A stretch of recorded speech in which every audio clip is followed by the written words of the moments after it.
Hello बच्चों, आज के इस वीडियो में हम लोग पढ़ेंगे अध्याय 11 अधातुओं का रसायन। क्या पढ़ेंगे? अधातुओं का रसायन। ये चैप्टर बहुत इंपॉर्टेंट होता है। इसमें मुख्यतः कुछ प्रमुख अधातुएं हैं, उनके बारे में क्वेश्चन किया जाता है। रहने के लिए चैप्टर में बहुत सारी चीजें हैं। अधातुओं का खोज है ना, अधातुओं के बारे में और बहुत सारी क्रियाएं दिया गया है, उनके भौतिक गुण, रासायनिक गुण। तो आप लोग तो धातु सब जानते हैं। धातु में गैस होती है, ये सभी गैस धातु नहीं होते, जरूरी नहीं है ना। कुछ विषम परिस्थितियों में इनकी जो क्वालिटी होती है, इनके जो गुण होते हैं वो अलग अलग होते हैं। तो आज हमको कुछ नहीं पढ़ेंगे, एकदम सिंपल देखेंगे। आज हम कुछ प्रमुख अधातुओं के बारे में इस चैप्टर में केवल 3 मुख्य जो अधातुएं हैं उनके बनाने की प्रयोगशाला विधि पढ़ेंगे, उनके भौतिक रासायनिक गुण पढ़ेंगे, ठीक है, और उनके उपयोग के बारे में अध्ययन करेंगे। तो हम लोग पहला देख रहे हैं हाइड्रोजन बनाने की प्रयोगशाला विधि।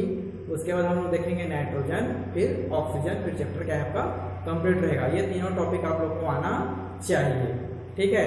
तो चलो स्टार्ट करते हैं हाइड्रोजन बनाने की प्रयोगशाला विधि। तो हाइड्रोजन बनाने की प्रयोगशाला विधि को समझने से पहले हमको हाइड्रोजन के बारे में जानना होगा। तो आप लोग तो हाइड्रोजन गैस के बारे में सभी जान रहे हैं, ठीक है। हाइड्रोजन जो गैस होता है, इसका परमाणु क्रमांक कितना होता है? 1 होता है। भार भी कितना होता है? 1 होता है ना। तो हमारे वातावरण में लगभग 93% हाइड्रोजन पाए जाते हैं। कितने प्रतिशत? 93% हाइड्रोजन पाए जाते हैं। यहाँ पर मैं लिख दिया हूँ, आप लोग को समझने में आसानी होगा इसलिए, ठीक है। क्योंकि लेक्चर को आप लोग सुनते रहेंगे तो याद भी हो जाता है, लेकिन कुछ टाइम के बाद क्या होते हैं, भूल जाते हैं, इसलिए यहाँ पर मैं लिख दिया हूँ। तो इसको आप लोग नोट्स भी करते जाएंगे। तो देखो यहाँ पर क्या है, हमारे वातावरण में 93% क्या होते हैं, हाइड्रोजन पाए जाते हैं पूरे ब्रह्मांड में, ठीक है। वातावरण में से पूरे ब्रह्मांड में कितने प्रतिशत होते हैं हाइड्रोजन? 93%। हाइड्रोजन को H के द्वारा क्या करते हैं, प्रदर्शित किया जाता है, भी जानते हो आप लोग। तो यहाँ पर देखो हाइड्रोजन H2 के रूप में होता है।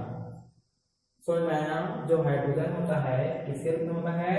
H2 के रूप में होता है। यह अधिकतर यौगिक के रूप में पाए जाते हैं। ये जो आपका हाइड्रोजन है अधिकतर किसके रूप में पाए जाते हैं? तो यौगिक के रूप में पाए जाते हैं। जैसे जल हो गया, अमोनिया हो गए, ये सब क्या होते हैं, यौगिक के रूप में क्या होते हैं, पाए जाते हैं। अब देखो यहाँ पर बोला फिर से कि इसका जो परमाणु क्रमांक होता है 1 होता है। भार कितना होता है? 1 होता है। भार बाद में बदलेगा जब उसमें हम लोग समस्थानिक के रूप में देखेंगे। अब देखो यहाँ पर ये जो हाइड्रोजन होता है कैसे होते हैं? रंगहीन होते हैं, गंधहीन होते हैं और स्वादहीन होते हैं। इसका कोई रंग नहीं होता, इसका कोई गंध नहीं होता, और ना ही क्या होते हैं, स्वादहीन है, समझो, ठीक है। इसका कोई स्वाद नहीं होता। आए समझ में? हाइड्रोजन ज्वलनशील भी होते हैं। क्या होते हैं? हाइड्रोजन ज्वलनशील होते हैं, जलने में सहायक होते हैं, और इसके 3 समस्थानिक होते हैं। कितने समस्थानिक होते हैं? 3 समस्थानिक होते हैं। समस्थानिक में समझते हो ना, आप लोग क्लास 7वीं में अच्छे से पढ़ के आए हो, और इसके समस्थानिक के बारे में पढ़ा है आपने। तो पहला समस्थानिक होता है आपका प्रोटियम, दूसरा होता है आपका ड्यूटेरियम, और तीसरा होता है आपका ट्राइटियम। तो इतना सब आपको हाइड्रोजन के बारे में हमसे मानना चाहिए, ठीक है। इसको आप लोग नोट्स कर लेना, मेरे ख्याल समझ में भी आ चुका है। अब चलते हैं हम लोग हाइड्रोजन बनाने की प्रयोगशाला विधि। तो हाइड्रोजन बनाने की प्रयोगशाला विधि को संबंधित पूर्व पहले इस डायग्राम को देख लो। डायग्राम को समझते हैं, इसको क्या क्या बोलते हैं, ध्यान से देखो। ये जो आपका बॉटल दिख रहा है, 2 मुंह वाला बॉटल, एक मुंह वाला हो गया ये, एक मुंह आपका ये हो गया। इस बॉटल को बोलते हैं आपका वुल्फ बॉटल। क्या बोलते हैं? वुल्फ बॉटल या बोतल, ठीक है। समझ में आया? अब देखो यहाँ पर एक टिप लगा हुआ है बीच में, पहले वाले जो मुंह में एक टिप लगा हुआ है, इस टिप को बोलते हैं आपका फिसल टिप। क्या बोलते हैं? फिसल टिप या फिसल टिप, दोनों बोल सकते हैं, कोई दिक्कत नहीं है। अब देखो यहाँ पर एक कांच के छोटा सा नली लगा हुआ है। विकास में लगा होता है किसी भी वस्तु को बाहर निकालने वाला एक माध्यम है, समझो, ठीक है। तो यहाँ पर इस नली को बोलते हैं निकास नली। निकास नली के यहाँ से जुड़ा हुआ है आपका रबर पाइप। क्या जुड़ा हुआ है आपका? Rubber pipe. तो आपका ये रबर पाइप हो गया। देखो यहाँ पर एक ट्रक है, ट्रक बोले तो टब बोलते हैं हम लोग, सिंपल भाषा में टब बोल देंगे। जल से भरा हुआ टब है, अब यहाँ पर ये जो दिख रहा है आपको, ये इसको बोलते हैं परक नली, और इसके अंदर क्या है आपका पानी, और ये जो आपको बुलबुला दिख रहा है ये क्या है आपका हाइड्रोजन गैस है। हवा के बुलबुले के समान दिख रहा है आपको, ये हाइड्रोजन गैस है। तो चित्र समझ में आया। दो मुंह वाला जो बोतल है इसको बोलते हैं वुल्फ बोतल। इसमें पहले जो मुंह फिसल टिप लगा हुआ है जिसके द्वारा हम एसीएफ को नीचे डालेंगे, जो मटेरियल को नीचे डालेंगे। ये निकास नली है, जो यहाँ पर मटेरियल जो बनेगा, जो गैस बनेगा वो निकास नली द्वारा रबर पाइप द्वारा किसमें जाएगा आपका ट्रक में जाएगा, पानी से भरा बोतल में। फिर उसके बाद जो गैस किसमें इकट्ठा होगा आपका परत नली में। ये एकदम सिंपल है, समझ में आ चुका है चित्र। यहाँ पर मैं लिख दिया हूँ, ठीक है, यहाँ पर लिख दिया हूँ, आप लोग इसको नोट्स कर लेंगे। जितने कम समय में हो सके उतना कम समय में खत्म करने का प्रयास करेंगे। बहुत एमपी टॉपिक है, एकदम सरल टॉपिक है, समझ में आएगा। पहला हमने क्या देखा हाइड्रोजन के बारे में, कि हमारे प्रकृति में ब्रह्मांड में 93% हाइड्रोजन पाया जाता है। यह H2 के फार्मूला में होता है। यह अधिकतर यौगिक के रूप में होते हैं, जल हो गया, अमोनिया हो गया आदि यौगिक के रूप में होते हैं, ठीक है। ज्वलनशील होते हैं, जलने में सहायक होते हैं, ऑक्सीजन से घिरे हुए जल का निर्माण भी करते हैं। इसके 3 समस्थानिक होते हैं, प्रोटियम, ड्यूटेरियम और ट्रिटियम। और ये कैसे होते हैं, रंगहीन होते हैं, गंधहीन होते हैं, स्वादहीन होते हैं। इतना आपको दिमाग में रखना है। हाइड्रोजन को H द्वारा क्या करते हैं, प्रदर्शित करते हैं आवर्त सारणी में। आप लोग पढ़ चुके हो आवर्त सारणी में, और इसका परमाणु क्रमांक 1 होता है। इसका हमने चित्र का वर्णन कर दिया। 2 मुंह वाला बॉटल वुल्फ बॉटल बोल सकते हैं, वुल्फ बोतल हो गया। 2 कीप, एक कीप जो है फिसल कीप लगा हुआ पहले में, दूसरे में आपका निकास नली। मैंने यहाँ पर जो मटेरियल हम डालेंगे, यहाँ पर रासायनिक क्रिया होगा, बोतल के अंदर रासायनिक क्रियाएं होंगी, अभिक्रियाएं होंगी, और जो मटेरियल बनेगा वो निकास नली के द्वारा रबर पाइप से होता हुआ ट्रक में जाके क्या होगा इकट्ठा होता है। फिर उसको हम परख में करते हैं, अलग कर दिया जाता है। समझ में आ चुका है, मेरे ख्याल से चित्र भी समझ में आ चुका है।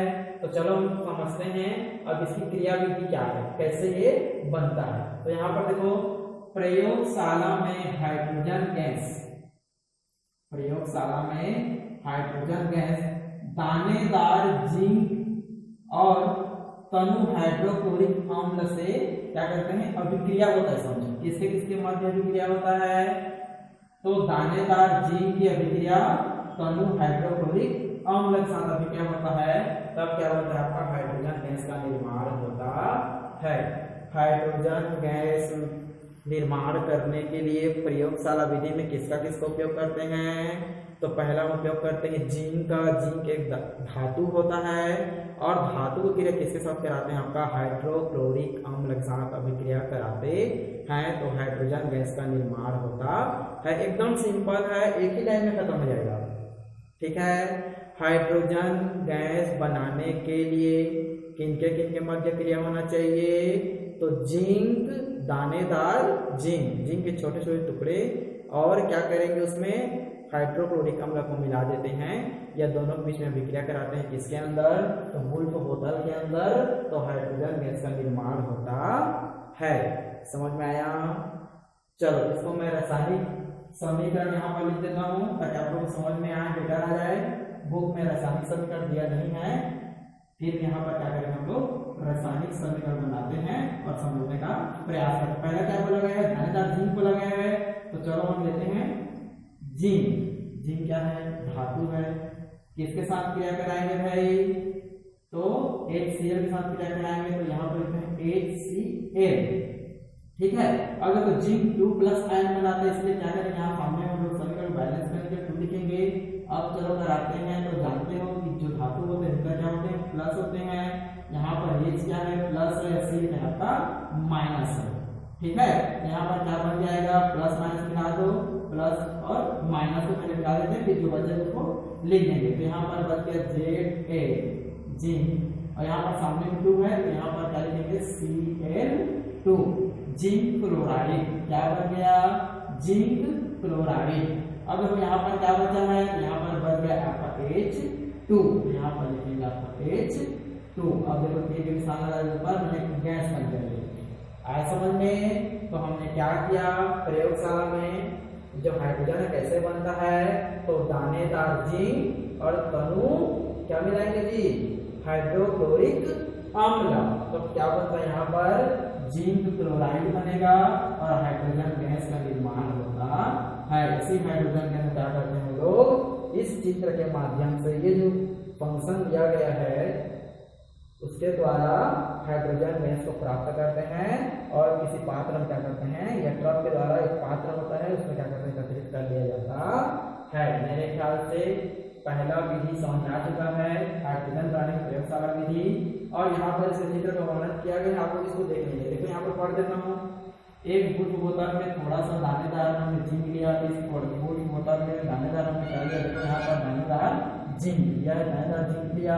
उसके बाद विशेष बीज की सहायता से हम लोग क्या डालते हैं, यहाँ पर HCl को थोड़ा थोड़ा डालते हैं, फिर दोनों बीच में क्या हुआ, रासायनिक क्रिया होती है और क्या बनता है, यहाँ पर निर्माण होता है किसका, हाइड्रोजन गैस का निर्माण होता है, जो धीरे से ऊपर चढ़कर किसके द्वारा, निकास नली के द्वारा यह पहुंचता कहाँ है, जब पहुंच जाता है पानी से भरा टब में। और क्या करते हैं, यहाँ पर जार लगा रहता है, परत में लगा रहता है, तो यहाँ पर जो देखो बुलबुले में आपको दिख रहा है, यही बुलबुला क्या होता है, हाइड्रोजन गैस है। ठीक है, तो इसके पात्र द्वारा क्या करते हैं, एकत्रित कर लिया जाता है। आया समझ में आया, मेरे ख्याल से आ चुका है, एकदम सरल है। तो निकास नली को रबर पाइप से जोड़कर जल से भरे ट्रक में रख देते हैं, चित्र का वर्णन किया गया है। फिर फिशर टिप के माध्यम से HCl को थोड़ा थोड़ा डाला जाता है, जिससे रासायनिक परिणाम स्वरूप हाइड्रोजन गैस प्राप्त होता है। फिर हाइड्रोजन गैस प्राप्त होने के पश्चात हाइड्रोजन गैस एकत्रित कर लिया जाता है। अभी जो मैं बोला हूँ वही है, फिर से मैं रिपीट कर देता हूँ। यहाँ पर देखो, वुल्फ बोतल के अंदर हम लोग क्या लेते हैं, दानेदार जिंक लेते हैं और फिशर की, देखो यहाँ पर फिशर की जो लिखा हुआ है, इसको ऊपर से HCl को नीचे गिराते हैं, थोड़ा थोड़ा मात्रा नीचे गिराते हैं, क्या हमने गिरा दिया, HCl। फिर यहाँ पर क्या बनाएगा भाई, ये क्या बनाएगा जी, तो हाइड्रोजन गैस का निर्माण करेगा। तो ये बन जाएगा इस प्रकार से, ये इसको इस प्रकार से लिखो ताकि आपको समझने में आसानी हो। क्या बन जाएगा आपका, ये प्लस है माइनस है, तो क्या बन जाएगा, ZnCl2 प्लस आपका H2। यही जो होता है निकास नली के द्वारा पात्र में एकत्रित कर लिया जाता है। ठीक है, अब यहाँ पर जो गैस बना है वो हाइड्रोजन है कि नहीं है, उसका भी परीक्षण कर सकते हैं। यहाँ पर क्या करें, जलती हुई तीली को पास में जाएंगे तो जलेगा, थोड़ा और अधिक जलेगा। ठीक से पता चल जाता है कि हाइड्रोजन गैस जलने में क्या होते हैं, सहायक होते हैं। इस प्रकार आपका खत्म होता है हाइड्रोजन बनाने की प्रयोगशाला विधि। एक बार फिर से मैं रिपीट कर दूं, पहले हमने पढ़ा हाइड्रोजन के बारे में, उसके भौतिक गुण रंगहीन, गंधहीन, स्वादहीन होते हैं, ज्वलनशील होते हैं, तीक्ष्ण, स्थानिक होते हैं, जो भी इसको समझ में आना चाहिए। उसके बाद हमने पढ़ा प्रयोगशाला विधि, चित्र का वर्णन, फिर चित्र में किस प्रकार गुड़ बोतल में हमने जिंक लिया, हाइड्रोक्लोरिक अम्ल लिया, दोनों को क्रिया कराया, हाइड्रोजन गैस निर्माण हुआ, फिर पात्र को एकत्रित कर लिया जाता है। ठीक है, चलो इसके स्क्रीनशॉट ले लो और नोट्स बनाओ।